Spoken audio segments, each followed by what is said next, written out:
Hi guys, అందరికీ welcome back to our channel.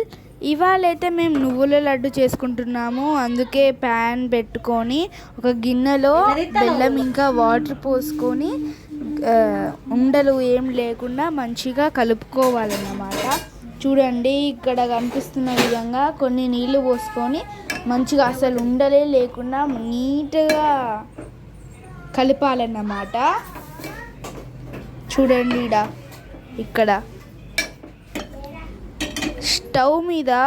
వేరే stove మీద ఒక ప్యాన్ పెట్టుకొని వేడి చేయాలి.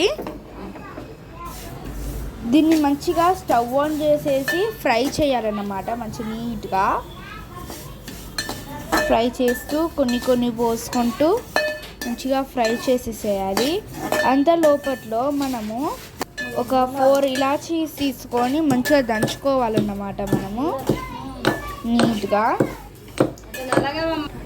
ఇది ఉడికిందో లేదో మంచిగా ఎలా టెస్ట్ చేయాలంటే చూడండి, కొన్ని నీళ్ళు తీసుకొని ఇలా వేస్తే అది ఉండ కడితే మంచిగా పాకమైనట్టు. ఉండ కట్టలేదు కాబట్టి పాకం కాలేదన్నమాట. ఇప్పుడైతే కలుపుకోవాలి.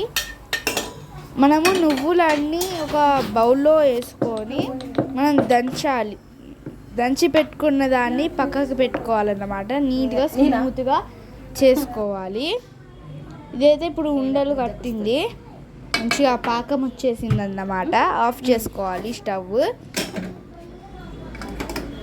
దీన్ని తీసుకొని ఈ నువ్వులలో కొంచెం మిక్స్ చేస్తూ చేయాలన్నమాట గట్టిగా. ఇది ఇంకా గట్టిగా అయితే లడ్డూల్లాగా రావు, మెత్తగా ఉన్నప్పుడే లడ్డూలు చేసేసుకోవాలన్నమాట. చూడండి, ఇప్పుడు ఎంత కలపాలన్నమాట.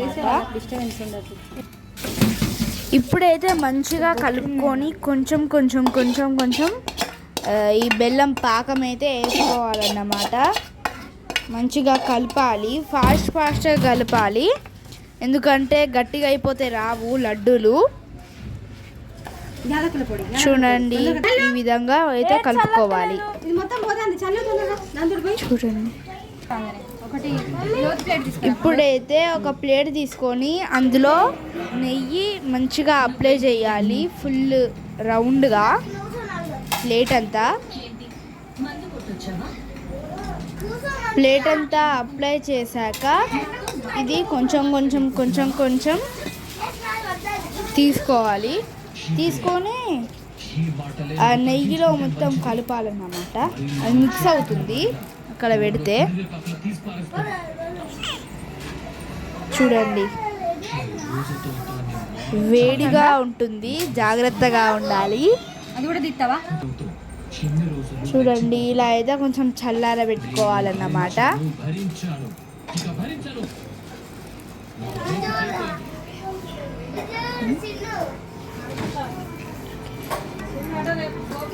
చూడండి, ఇప్పుడైతే మంచిగా పెట్టుకున్నాక లడ్డూలు అయితే చేయడం స్టార్ట్ చేయాలి. కొంచెం తీసుకుంటూ.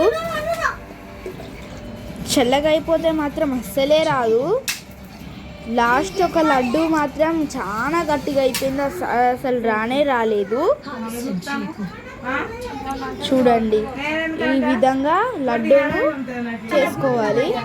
ఎలా వచ్చాయి చూడండి. సేమ్ దీనిలాగానే పల్లీల పట్టి కూడా చేసుకోవచ్చు. చాలా బాగుంది. Bye guys.